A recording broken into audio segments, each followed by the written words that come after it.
Sean Diddy Combs was convicted on 2 federal charges, each carrying up to 10 years in prison. But now, in a twist maybe no one saw coming, reports say President Donald Trump's team has been in talks with Diddy's lawyers about a possible presidential pardon. Could Trump really set Diddy free? Is this justice, politics, maybe payback? Oh, and by the way, Combs' team just filed papers to have his conviction thrown out and that he be granted a new trial. Everything changed the moment that rumor surfaced. Not because it was confirmed, not because it was denied, but because it exposed how power really works when the stakes get high enough. 1 minute the narrative was locked in, sealed tight. 7 weeks of testimony and a verdict that ended in Sean Diddy Combs' conviction on 2 federal sex crimes charges. Could he be pardoned by the President of the United States? You know, that is a question that came up a lot when we were doing the live streams of the Diddy trial every day on YouTube. I never really considered it as a real possibility, but I'll tell you what, now, based on current reporting, we may have to take this seriously. Oh, and in terms of relief for Diddy, we also have to get into his defense team's new memo that they filed arguing that his conviction should be thrown out, or at the very least, he should get a new trial. We're going to talk about that too. And by the way, let me tell you, we have an amazing guest who I'm going to be bringing on in a little bit, somebody who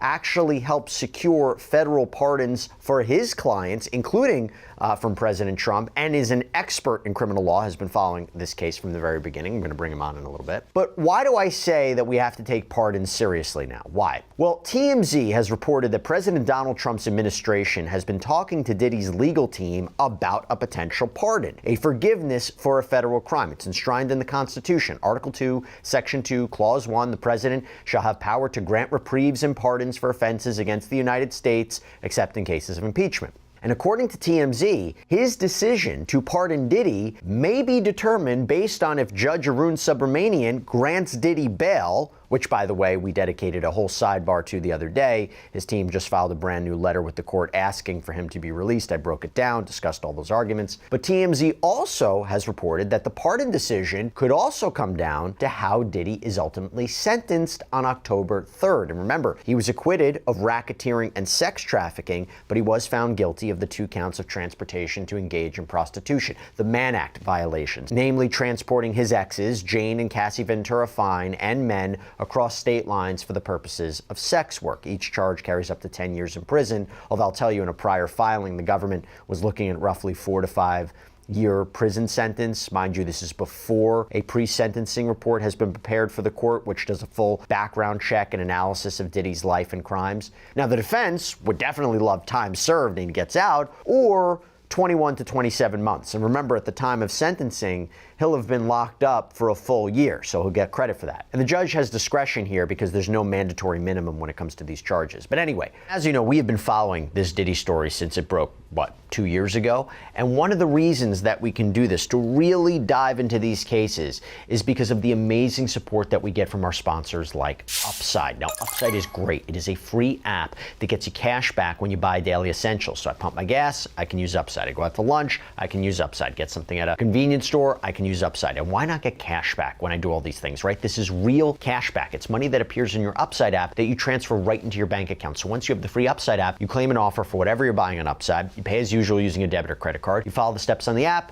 you get paid. So to find out how much you can earn, click the link in the description to download Upside or scan the QR code on screen. But make sure to use our promo code SIDEBAR because you'll get an extra 25 cents back on every gallon on your first tank of gas. A pardon. Okay, really a pardon. Meaning Diddy, let's say he gets 5 years in prison. Trump pardons him, he's free to go? President Trump was asked about this a few months ago before the verdict. This was back in May. And he said when asked about a pardon for Diddy, I would certainly look at the facts. If I think somebody was mistreated, whether they like me or don't like me, it wouldn't have any impact on me. He used to really like me a lot, but I think when I ran for politics, that relationship busted up from what I read.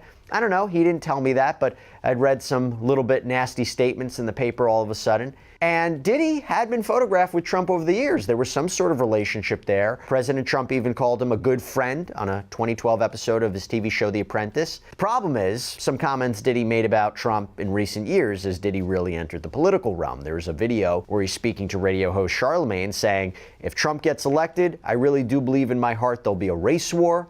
In another video on Revolt, he says, white men like... Moving toward an ending that felt inevitable. The next minute, the ground shifted. Quietly, almost casually, The kind of shift that doesn't come from courts or public opinion, but from rooms the public never sees. This isn't about innocence or guilt. It never was. It's about leverage. 4 months. The story felt linear. Trouble escalated. Pressure mounted. Consequences felt unavoidable. The system appeared to be doing what it always claims it does. But systems don't run on rules alone. They run on discretion. And discretion is where reality diverges from expectation. When reports started circulating about a possible intervention from the highest level of authority, it didn't land like a bomb. It landed like confirmation. Confirmation of something people have always suspected but rarely see this clearly, that there is a final escape hatch reserved for a very specific category of individual, not the powerful, not the wealthy, but the useful. Usefulness outlives scandal. What makes this turn like Trump need to be banished? And by the way, you know who's not letting anyone forget this? Combs' rival 50 Cent. Took to social media recently, wrote, "See, Trump don't like S like this, buddy. You run your mouth too much. And Donald doesn't take well to disrespect and doesn't forget who chooses to go against him. While working tirelessly to make America great again, there is no room for distraction. He would consider pardoning anyone who was being mistreated, not Puff Daddy." And let me tell you, the idea of Trump pardoning Diddy is not getting a ton of love out there. Conservative commentator Megyn Kelly posted on X, "Trump should not pardon Diddy. He doesn't deserve it. He's a Trump hater. He's a woman abuser. MAGA is already upset over elites seeming to cover for each other. This would not help. GOP struggling with young female voters, most of whom will hate a Diddy pardon." And then you just had other random accounts like America First. What? He's actually considering this? Diddy is a depraved, abusive, sexual deviant who should be spending the rest of his life in prison. If Trump pardons him, he will get absolutely crushed. Who is advising him lately? It's looking like straight up sabotage at this point. There were other accounts that were not in favor of it, although there was this account.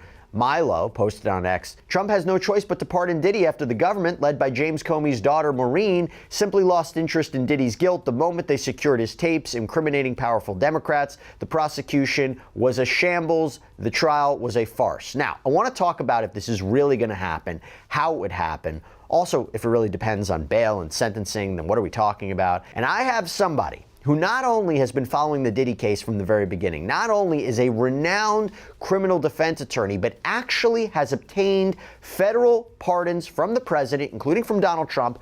By the way, for his clients Kodak Black and Lil Wayne, those were maybe the most notable. I'm joined by Bradford Cohen. Bradford, thank you so much for coming here on Sidebar. Appreciate it. Thanks for having me, Jess. Now, before I even get into the pardon, okay, there was a bit of breaking news before we were going to come on. This is what I want to get your opinion on first. So Combs' defense team filed a memo in support of a motion for judgment of acquittal, or in the alternative, a motion for a new trial. And basically, I know you read through it, but basically the evidence, they would say, is insufficient to sustain that conviction. Their main arguments is really echoing what we've talked about a little bit when it came to the bail analysis, but that his prosecution, his conviction on these Mann Act prostitution charges is so unique. He wasn't profiting off of this business. All consenting adults were involved. The jury didn't find that there was any sex trafficking. They argued this isn't even prostitution per se, it's voyeurism, that the intent wasn't for people to travel for sex for money, but he paid them for their time. Everybody was having a good time. He makes a First Amendment argument that the freak-offs and the hotel nights were performances that were typically videotaped so they could watch them later on. It's just amateur pornography. And then finally makes the argument that he was prejudiced because of all the other evidence that came in to prove RICO or sex trafficking, and would have never came in if he was merely being prosecuted for prostitution, particularly the Intercontinental Hotel footage of him purporting to beat up Cassie Ventura Fine. And he says, at the very least, he needs a new trial. I hand it over to you. You think this is a successful argument? Thank you. Thank you. I don't know if it's going to be successful in the judgment of acquittal. I think the argument is interesting because everyone agrees he might be the only person in custody right now that has ever been convicted of the Mann Act. The Mann Act, and it gives a nice history of the Mann Act, and a lot of people don't understand what the Mann Act is, but the Mann Act was enacted because of a racist motivation that white women were being recruited by. So stunning isn't the idea itself. History is full of last-minute reversals. What makes it unsettling is how predictable it feels once you step back. This wasn't chaos. It was choreography, a reminder that no matter how loud the outrage gets, there are still moves available when you've played the long game correctly. The public tends to imagine justice as a straight line: cause, effect, punishment. But power doesn't move in straight lines. It moves in circles. It revisits old favors. It reactivates dormant connections. It weighs consequences not by morality, but by impact. And impact is always negotiable. The possibility of a pardon doesn't just change one person's outcome, it reframes the entire saga. Suddenly, every past decision looks different. Every alliance feels intentional. Every silence sounds strategic instead of fearful. The narrative flips from downfall to survival. Survival is the real currency here. There's a reason this potential move feels so polarizing. It pulls the curtain back on how selectively people of color to go across state lines and make money. So actually pimping those women across state lines and making money off of their sexual exploits. Obviously, that's not the case here. It's used so infrequently, it might have been a handful of people were actually charged with the Mann Act. No one in custody currently has ever been convicted of the Mann Act. So it's an interesting argument to say, hey, listen, this Mann Act, the original reason for it was racist. The original way that it was applied was racist. The way it's applied here is incorrect because he was not making any money from quote unquote pimping or getting these women across or men getting them across state lines. None of that was being done. This was all being done for entertainment purposes. So it's an interesting argument. I don't think this judge buys it. It might be interesting on an appeal, but I don't think the judge is going to give him a judgment of acquittal on those two counts based on the argument. Now, the more interesting argument to me, and it's their last argument for new trial, is that, listen, if you were just going to charge him with these two counts, which I originally said when I looked at all the evidence, and don't forget, I was getting calls during this trial from individuals that were telling me, hey, I have information that exonerates what they're saying against Sean Combs, essentially saying that Cassie and others were participating more than just having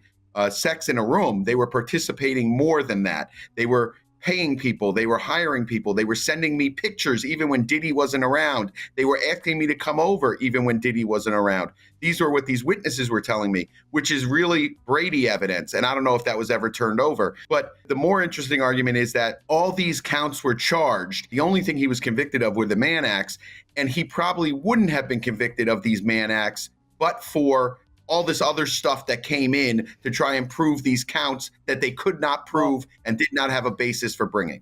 Let me just challenge you on that, because this is a jury who didn't find that there was sex trafficking. And I can't confirm that they found him guilty of the Mann Act because of the hotel video or anything else. I mean, it seems to me that they might have convicted him on that based on the travel records, the payment receipts, all about that. Not even necessarily allegations of violence. I mean, do you think that it was because of, let's say, the Intercontinental Hotel video that he was convicted of transportation to engage in prostitution? It always felt to me that they proved that charge based purely on, the documents. Well, I always feel like during a trial, whenever you get a guilty verdict on one of the counts or two of the counts out of 6 or 7, you think to yourself, is it because of these other things that they brought up? How bad he is, he's not a good guy, the video came out. Sometimes juries will split the baby, meaning, there's people that want to convict, there's people that don't want to convict, and they're like, okay, let's convict him on these acts. We can all agree we can convict him on these acts. He's not a good guy. He transported these men across state lines. Let's convict him on this. There's always going to be a question of that. The only way to not have a question of that, obviously, is when the jury comes out, someone gives an interview and says, hey, this is why we did it, is because, this tape was so bad and these other incidents were so bad that we were like, we can't just let him walk with nothing. So we convicted him on the Mann Acts. Now, we don't have a juror saying that. Do I think eventually jurors are going to start coming out? Yeah, I think so. I think some of these jurors are going to come out. They're going to want to do some interviews, not before sentencing. And I think after sentencing, I think some of them will come out and we'll discuss it, because I think that was the feeling I was getting from this jury and the reactions they had to Comey's closing, and even the reaction just in general to the 5 or the 6 U.S. attorney team. I think their reactions in general. Mercy is applied. Mercy isn't granted because someone deserves it. It's granted because someone matters to the right equation. Because their downfall creates more inconvenience than their release. That's the calculation people hate confronting. The moment reports surfaced suggesting a possible intervention from the very top, everything slowed down, certainty dissolved, language softened. The same voices that once spoke in absolutes started adding qualifiers, not because new facts appeared, but because new possibilities did. Possibility is the real currency of power. This isn't about morality, it isn't about justice, it's about usefulness and timing. When someone becomes more valuable intact than destroyed, the system recalculates. That recalculation doesn't happen publicly. It happens behind closed doors where outcomes are weighed like assets, not verdicts. People love to believe fate is earned, that actions automatically trigger consequences. But fate, at this level, is negotiated, it's revised, it's deferred. We're very noticeable, and I think that this is a jury that wants to talk to people once I think he gets sentenced. Okay, so now let's move on to the pardon discussion. So if he can't get relief from the court in getting the conviction thrown out or a new trial, can he get relief through a pardon? Before we talk about is this a real thing, what is the process to even obtain a federal pardon? How do you even go about that? Sure. So it's a pardon or a commutation. If someone is actually in custody, they could also get a commutation, which does not wipe the crime off your record. It just allows you to get out of jail. So he has that option to give him a commutation. If he gets sentenced, he can also give him a commutation. But as for the process, there's an application on the DOJ website, and I'm part of some charities that also do a lot of pro bono work for pardons and commutations. You can fill out this form, DOJ website. It essentially lists the reasons why you should get a pardon, what kind of community service you've done, things of that nature. There's a separate application for a commutation, but you can file a pardon application, and you could also say, hey, listen, if it's not a pardon, I'm looking for a commutation. You attach your indictment, you would reasons why you feel your crime was you were unfairly prejudiced or unfairly convicted. All of those things go into the packet. I always try to help people that are filling it out on their own to show them, what to point out. Those type of cases are always heartening because those people deserve pardons. They deserve commutations if they're in and it's some sort of crazy drug offense that was brought up in the 90s. All of those things are reasons for pardons and commutations. So is this real? I mean, here's the thing. He is in a much better position to get a pardon or a commutation of his sentence because he wasn't convicted of sex trafficking and racketeering. There is a way to justify this based on some of the arguments I just mentioned that his defense team is making that maybe he shouldn't have been brought up on this. The I-Man Act, not as serious as what he's facing. Is this real? Do you think that this is going to happen? That he's going to get a pardon or a commutation from President Trump? So I don't know if he's going to get one. I do think that it's real because, like I said before, President Trump, whether they like him, don't like him, if he feels something is wrong, and we've seen this happen before in the past, if he feels something is wrong, someone got railroaded, someone was convicted, wrongfully, he will take a look at that. Yeah, Sean Combs has said things in the past that probably were not great. I've read them, but I think that if anyone understands that, I mean, look at President Trump's cabinet. There's individuals on his cabinet. His vice president has said things in the past that weren't great for him. But he understands that people evolve, people change their minds. People understand that there's certain requirements, things that are going on, certain pressures that they're under. And I don't think that would affect whether or not he would grant a pardon or commutation based on things that were said in the past. I think it would be based on what he gets sentenced to or based on the facts of the Mann Act, that the Mann Act itself, I think, is unconstitutional. I think there's issues the way that it was applied in this case. But from an optics point of view, I don't know, moral point of view, what about everything that came out of trial? The texts, the bruises, the intercontinental tape. It's not like you can say Diddy is totally clean, that he's a complete angel. Yes, he was acquitted of the most serious charges, but the evidence that came out during the course of the trial, wouldn't it be difficult for the president to justify maybe pardoning Diddy? Maybe it is a commutation. Maybe it is, if he gets 5 years, he says, okay, I'm commuting it down to 2 or 2.5. I don't know how it would work, but that's the part that I think people might be struggling with and what you heard, I think, from Megyn Kelly. And even his own... It's sometimes erased entirely if the right balance is struck. That's why this turn feels so unsettling, not because it's unbelievable, but because it's believable enough to expose how fragile accountability really is. The idea that one signature, one decision, could wipe away an entire trajectory forces people to confront a reality they'd rather ignore. Rules aren't equal, they're flexible. The outrage that followed wasn't really about this specific situation. It was about recognition that there are multiple versions of the system running at the same time. This moment forces a reckoning with how influence intersects with authority, not officially, not on paper, but informally, through mutual benefit and shared history. When those lines blur, accountability becomes optional. Optional accountability is the luxury of proximity. What's especially telling is how fast the conversation shifted. One whisper, and suddenly everything slowed down. Media tone softened, certainty evaporated. Words like allegedly and reportedly took. And that's why you can see such people who are on one side, like celebrating Diddy being acquitted on the much more serious charges, and other people who are like, how did this happen? I am upset. I feel like victims did not get justice today. Right, exactly. And emotions did run really high, especially when the verdict came down, because I think I myself was pretty surprised at some of the jury's decisions in relation to some of the charges where they found him not guilty. But, obviously they made their decision. They listened to the evidence. They saw all the exhibits and they made the decision that they did. And say come sentencing that Sean Combs is sentenced to maybe a couple years behind bars in prison. But do you think even after this trial, after everything that we've learned, after the many civil lawsuits that were also filed, do you think that there's any type of way that Sean Combs can have a comeback at this point? Well, I think there's certainly a comeback that could be crafted and created in which we as the public may see. Listen, this is a person who has lived his life in the public light, in the limelight for decades. Okay. And so, as has been said before, fame is one of the more addictive or most addictive drugs known to man. And so he was a very famous and now some might say infamous person. The idea that he allows the narrative to end with the way in which the evidence came in and this kind of mixed bag verdict does not is not what's the word I'm looking for?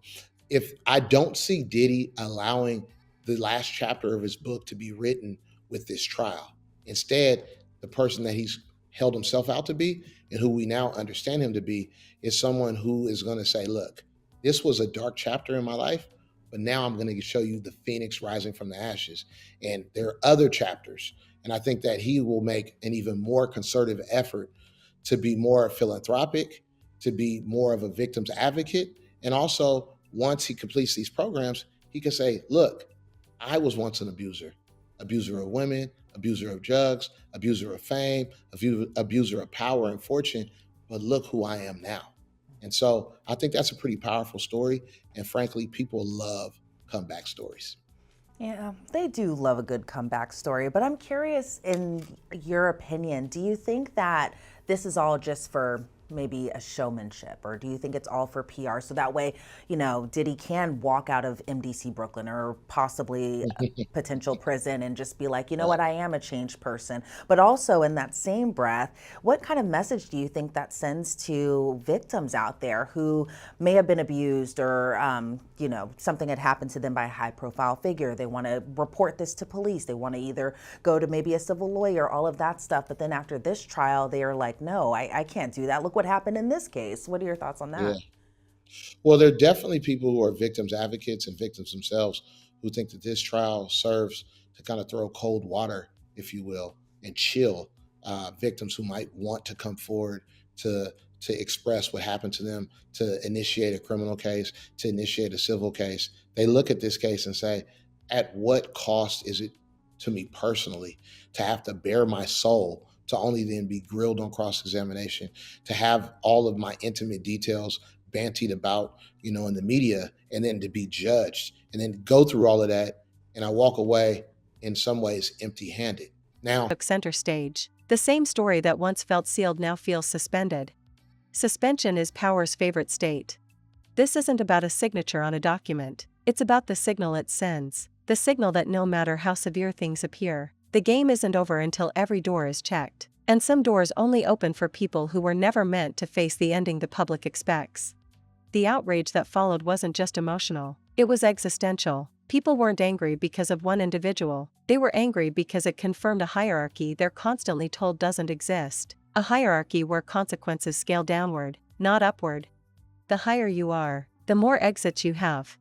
Supporters frame it as mercy, critics frame it as corruption, but both miss the point. This isn't personal, it's structural. It's the system functioning exactly as designed, not as advertised.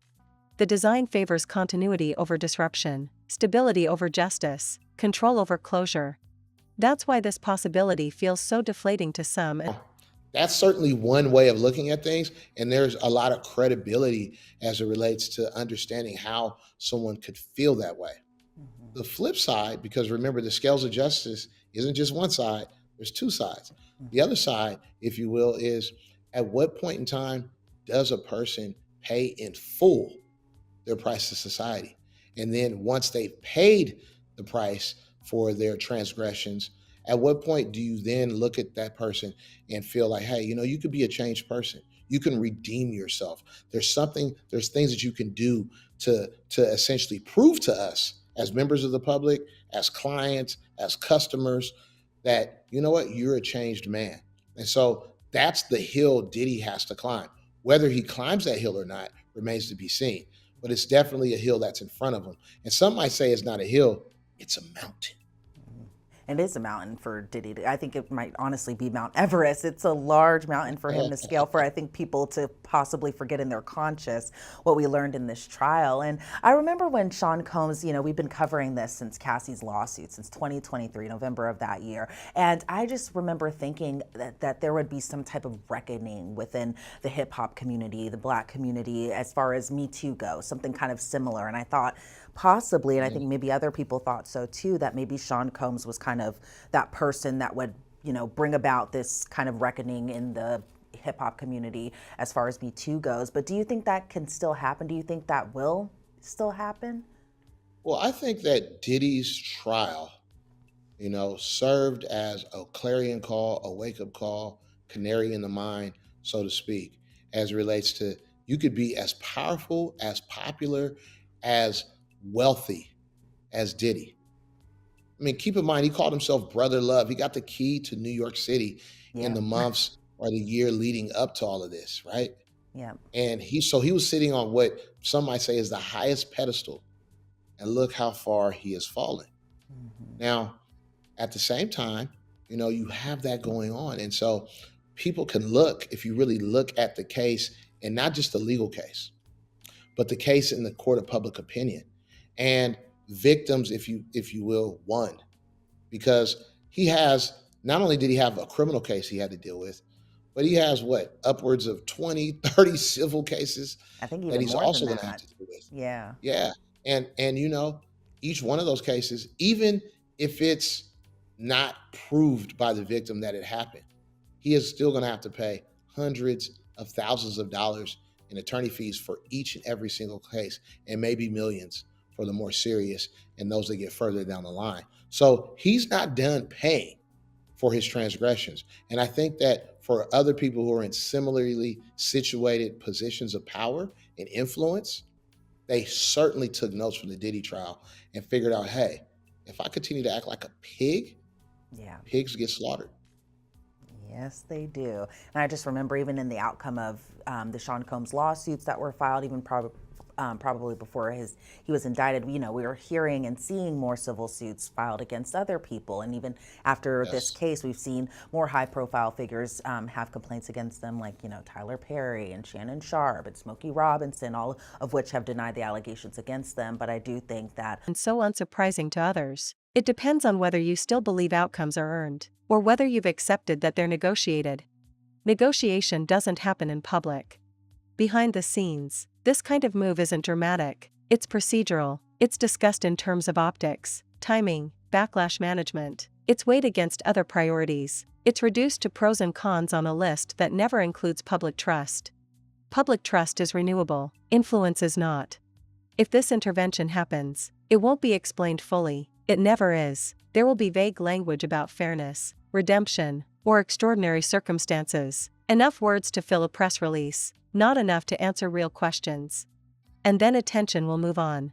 That's the most important part. The system relies on fatigue, on the knowledge that outrage burns hot and fast, while power moves slow and patient. Waiting people out is easier than confronting them. The stunning part isn't that this could happen, it's that it took this long for people to accept that it might.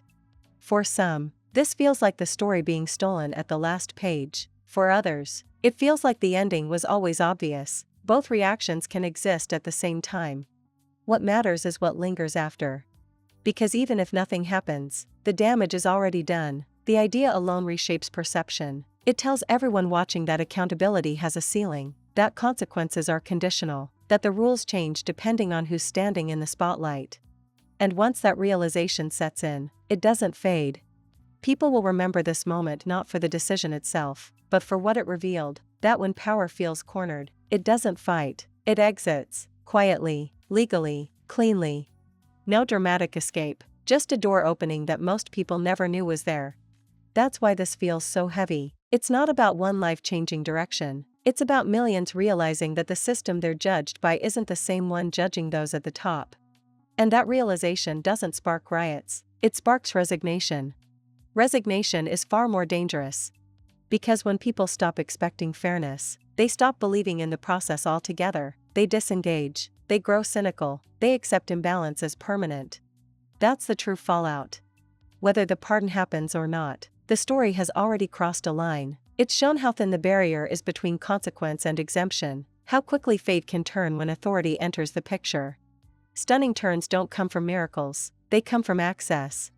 And access has always been the real power behind every ending.